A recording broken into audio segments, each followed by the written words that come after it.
मैं भारत के प्रधानमंत्री श्रद्धेय नरेंद्र मोदी जी से यह मांग करता हूं कि बांग्लादेश के हिंदुओं को बचाने के लिए, हिंदू जेनोसाइड रोकने के लिए सैन्य कार्यवाही अगर अपेक्षित है तो हमें करनी ही चाहिए। भारत सरकार को तत्काल प्रभाव से बांग्लादेश सरकार के साथ अपने सारे संबंधों को समाप्त कर देना चाहिए, ताकि उनको समझ में आए कि हिंदुओं के साथ अत्याचार करने पे भारत की सरकार मौन रहने वाली नहीं है। सरकार को संज्ञान लेना चाहिए, नहीं तो बांग्लादेश जैसे पाकिस्तान में हुआ, आज हिंदू नहीं है वैसे बांग्लादेश में भी हो जाएंगे।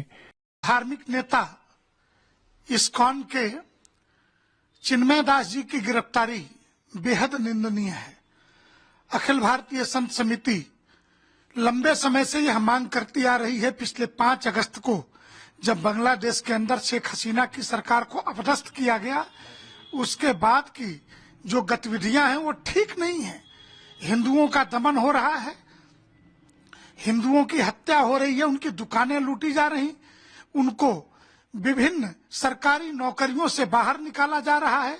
और वहां तो इनकी किताब में सिर्फ काफिर शब्द है, और काफिर शब्द होने के कारण वो हिंदू ही नहीं, बौद्ध, सिख, जैन, ईसाई सबको प्रताड़ित करने में लगे हुए हैं। अब कहाँ है संयुक्त राष्ट्र संघ और सो कॉल्ड प्रतिवर्ष अल्पसंख्यकों पर होने वाले अत्याचारों पर अपनी लिस्ट जारी करने वाले लोग कहाँ चले गए हैं? अखिल भारतीय संत समिति भारत सरकार से मांग करती है कि तत्काल सैन्य कार्यवाही करनी चाहिए, और अभी संयुक्त राष्ट्र संघ में विरोध दर्ज करा करके कड़ा प्रतिरोध कि बांग्लादेश के अंदर हिंदुओं पर अत्याचार, क्योंकि बांग्लादेश हो या पाकिस्तान हो, ये हिंदुस्तान से टूट करके बने हुए हिस्से हैं। इसलिए स्वाभाविक तौर से, प्राकृतिक तौर से हमारा यह अधिकार है कि हम ऐसी मांग करें। भारत सरकार को बांग्लादेश के ऊपर सख्त से सख्त कार्यवाही करनी चाहिए। क्या इंदिरा गांधी के समय जब बंगाली हिंदुओं का 1971 में नरसंहार हो रहा था, तो भारत की सैन्य शक्ति ने बांग्लादेश के अंदर हस्तक्षेप नहीं किया था? जो तत्कालीन पूर्वी पाकिस्तान था तब भी हस्तक्षेप किया था।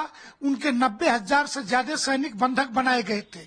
आज ऐसी परिस्थितियां आ गई हैं कि मैं भारत के प्रधानमंत्री श्रद्धेय नरेंद्र मोदी जी से यह मांग करता हूं कि बांग्लादेश के हिंदुओं को बचाने के लिए, हिंदू जेनोसाइड रोकने के लिए सैन्य कार्यवाही अगर अपेक्षित है तो हमें करनी ही चाहिए। आज इस संस्थान के, इस्कॉन के जो अध्यक्ष हैं बांग्लादेश के, आज वो आतंक गतिविधियों में संलिप्त माने जा रहे हैं वहाँ की गवर्नमेंट के अनुसार।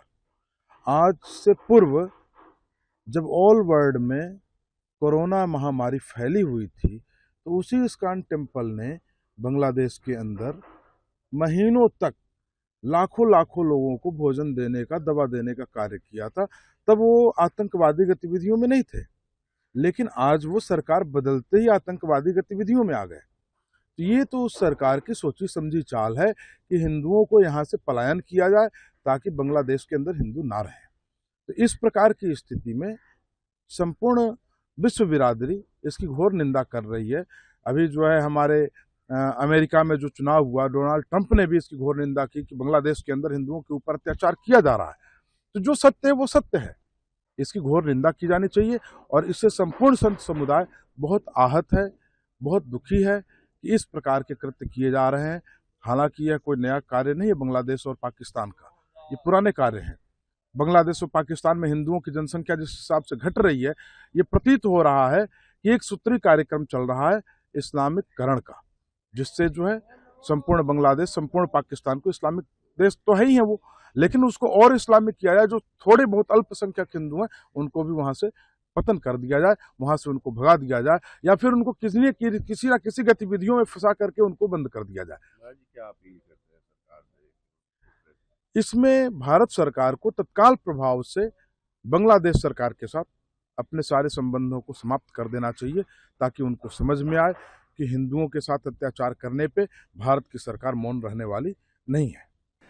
वह हिंदू मुस्लिम दोनों के साथ लेकर चलने वाले हैं, और उनको देशद्रोही कैसे कह दिया? देशद्रोही करना गलत है और उसको जेल में भेजना भी गलत है। जितना भी काम बांग्लादेश ने हिंदुओं के ऊपर अन्याय कर रहा है, वो इसी से पता चलता है कि इसी सामान्य हिंदुओं का क्या दशा होगी यह बांग्लादेश में। इसी से पता चलता है कि एक व्यक्ति जो हिंदू मुसलमान दोनों के साथ जोड़ करके और शांति करने का प्रयास करता है, उसे देशद्रोही कहते हैं। और देशद्रोही करके और जो जिस तरह से उसे जेल में बंद किया गया है वो बहुत ही गलत है, और जमानत भी खारिज कर दिया। ये बहुत गलत किया कोर्ट ने, और कोर्ट के साथ में वहाँ के जो शासन है वो एकदम हिंदुओं के पीछे पड़ गया है, और हिंदुओं के साथ अन्याय जो हो रहा है वो बहुत ही गलत है। और इस पर हम तो कहे थे कि सरकार को संज्ञान लेना चाहिए, नहीं तो बांग्लादेश जैसे पाकिस्तान में हुआ, आज हिंदू नहीं है वैसे बांग्लादेश में भी हो जाएंगे। बहुत से हिंदू हैं और उनके साथ जो अन्याय शुरू हुआ है उसके लिए संज्ञान लेना चाहिए सरकार को, जिससे कि वहाँ के हिंदुओं को बचाया जा सके।